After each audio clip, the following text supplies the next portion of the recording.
Hi.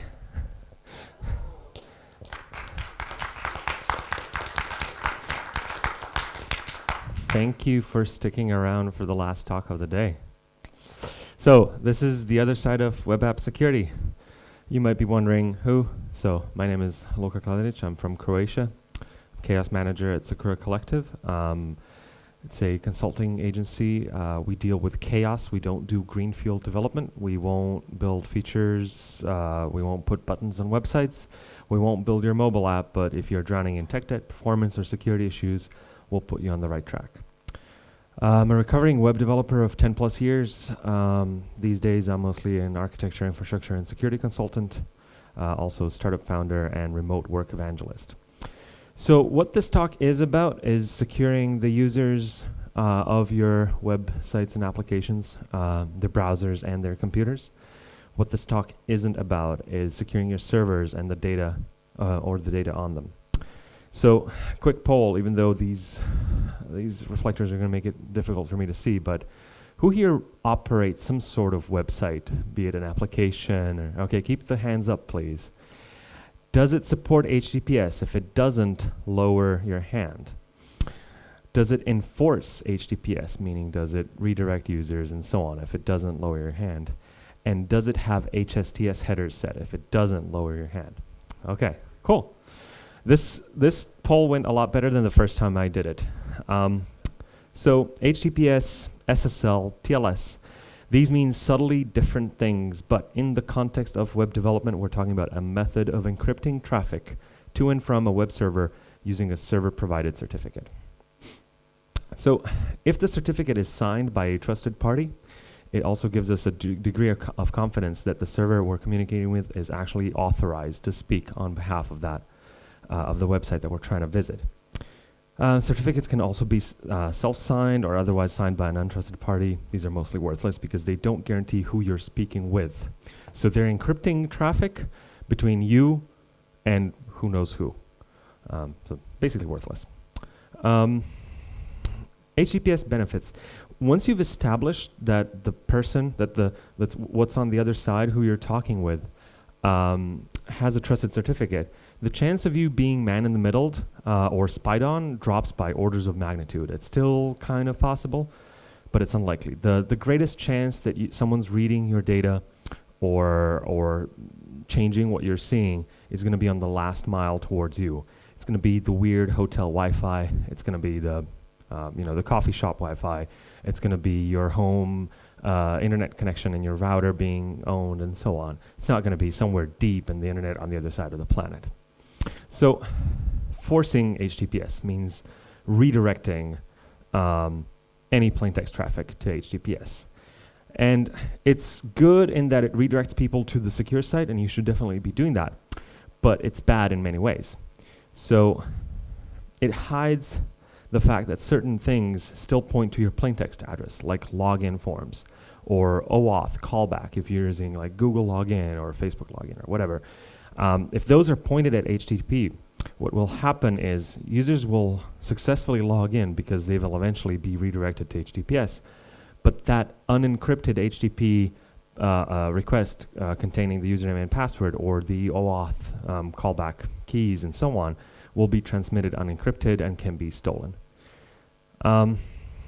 It takes people to the right place, which means people never update their bookmarks. People could be pointing to your HTTP site forever. And it doesn't usually work for non-human visitors. If you have a mobile client, if you have an application somewhere that talks to your API, those don't follow links that you feed to them. Every time they make a request to you, they construct the URL that they're going to talk to from scratch. So you redirecting a request does nothing for the following requests. So if it works at all, and mostly it doesn't, what you're doing is you're duplicating every single request. A mobile app that is ancient will do a call to you over HTTP, you'll redirect it to HTTPS, and the next call will be HTTP, you'll redirect it to HTTPS. And also post requests cannot be redirected. So, and the redirect itself, the thing that tells you where you're supposed to go, that's sent over plain text, so it's open to manipulation. So in theory, if all you're doing is redirecting people from HTTP to HTTPS, someone could intercept that drop that and serve a good page to your user. And your user could think that they're looking at a secure page just because it works, and they're actually accessing it over plain text. So the thing that's spoofing doesn't have to prove its identity. So what's HSTS, and is it the magic bullet? HSTS stands for HTTP Strict Transport Security. It's basically a response header that says, don't even attempt to contact me over plain text HTTP for the following X seconds. So the simplest possible example is you set this strict transport security equals max age equals whatever value of seconds. And what do browsers do with this? They take any link in anywhere in the world, in bookmarks, in your own pages, that someone outside tells them to visit, and they silently rewrite it to HTTPS. So from the moment that they see this header for the next 31,536,000 seconds, they don't even consider contacting you over plain text HTTP. You can also, so if you're playing with this, set like a very, very small number, 5 minutes, and roll it out. And if that doesn't work for you, you're going to very quickly find out. But if you drop it in 5 minutes, everything's going to go back to the way it was, and then gradually increase it. But there's more complex examples. So you can also say this header applies to subdomains, which means if someone accesses your www.domain.com and they get this, and then you send them to account.domain.com, it's still going to apply. So these headers can only be set over HTTPS responses. They are worthless on plain text HTTP, by the way. And then there's the magic value of preload. So this says, I am so certain that my domain and all of the subdomains on it should only be accessed over HTTPS for a long period, that I would like you to preload my domain in the browser when it ships a new version. This means I am nominating my domain to never ever be contacted over plain text HTTP ever again. It takes months to actually be included in those lists. So you have to have this on any page that is publicly accessible, that is seen by whatever crawlers. And you have to go to somewhere and say, there's a page where you say, I would like my domain to be included. And then they will follow it over time, see that the header is actually set for a long time, that the timeout is very long, and so on. And eventually, when a new version of Chrome and Safari and Firefox and IE ship, each independently compile a list of these domains that are just strictly secure access. So HSTS plus a long timeout, plus include subdomains, plus preload, and then many, many, many months equals win, right? What are the gotchas? What are the issues with it? If you can't force HTTPS, you can't enable HSTS. This one should be very obvious, right? If you have subdomains which can't do HTTPS, if you have certain legacy subdomains that don't support HTTPS and can never support HTTPS for whatever reason, then you can't enable include subdomains.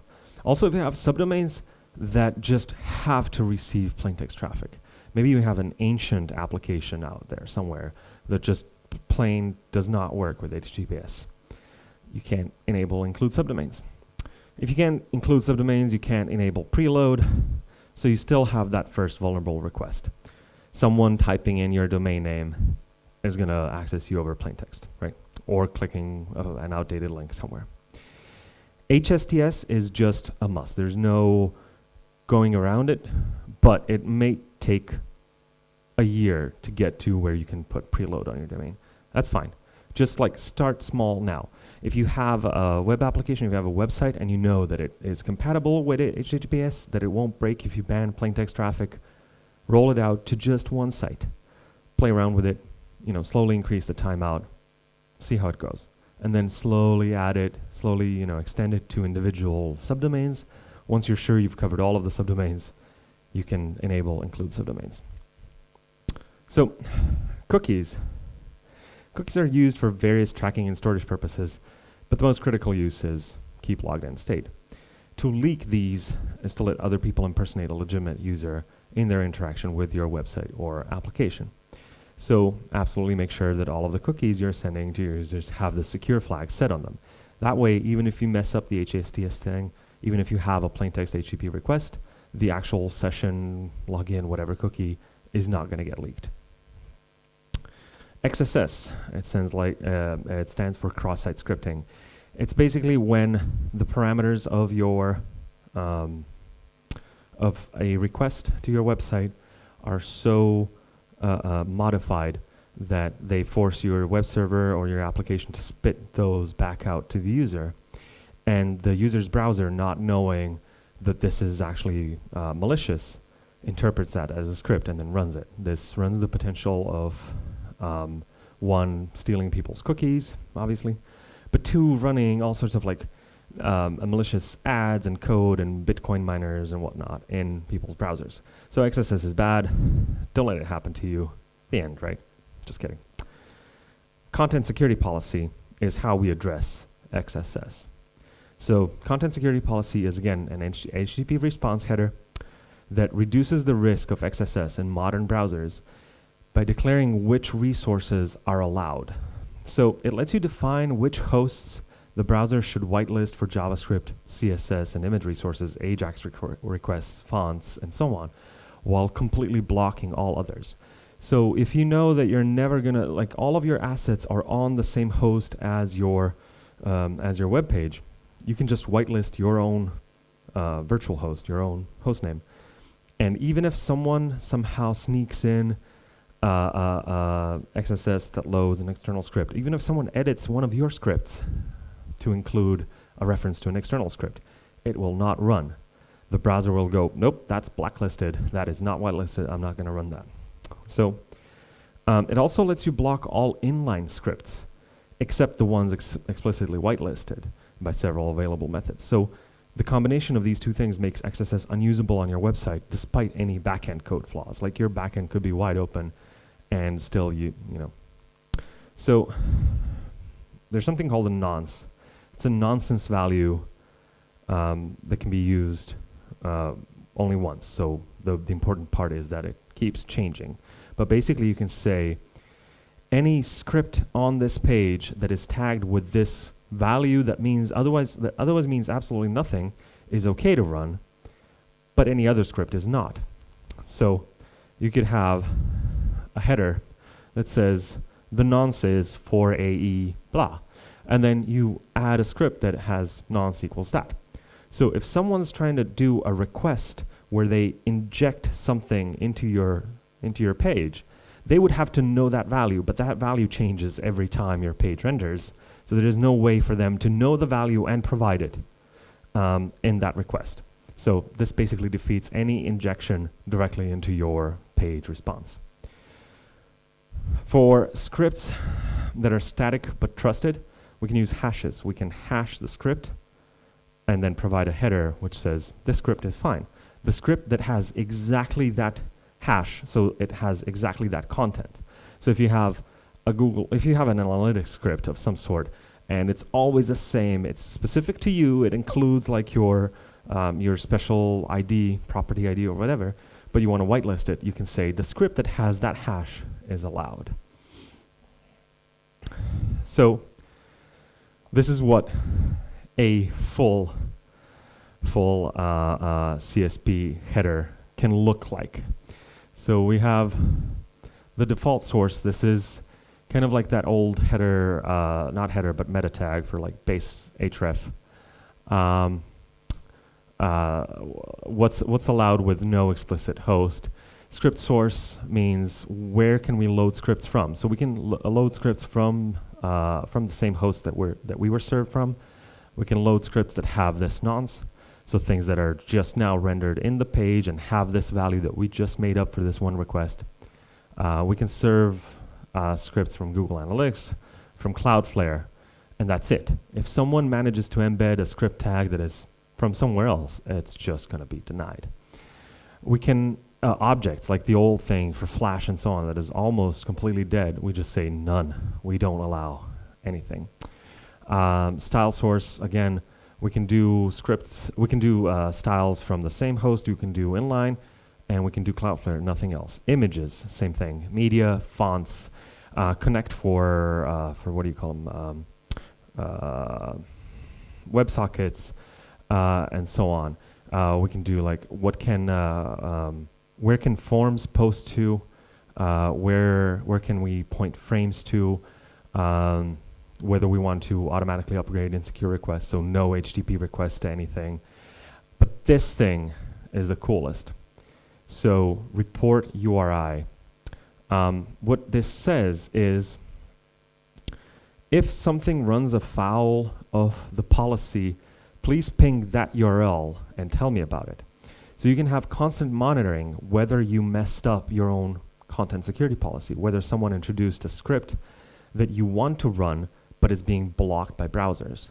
So this is like a continuous monitoring of, first of all, if someone trying to embed stuff in your website, if someone trying to get to your users, but also, did we mess up? It's kind of like a Sentry for applications. This is for your browser body content. And the cool thing is that this is all just one header that can be easily generated from something like middleware. You can have a thing where whatever scripts you have register themselves as safe on the back end, and it just spits out a thing. You don't have to think about this at all. It just spits out a thing that says, these things are cool, these things aren't, and this is, I have not seen an effective way to get around this if it's implemented properly. So as long as nonces are actually random every time you render, as long as you don't whitelist like huge CDNs that anyone can add content to, as long as you use the hashes and so on. And actually the report URI thing can run in just report mode. So there's a way to say, don't actually block anything, just tell me if there's anything that is running afoul of my content policy. So just tell me, but don't block anything. So your site continues to work just fine, and you get told what's wrong, and then you can you iterate on it, you fix it, you get to the point where you have no reports, and then you say, okay, now I want you to actually block these things. So it's content security policy report only. You change the name of the header, and it only reports things.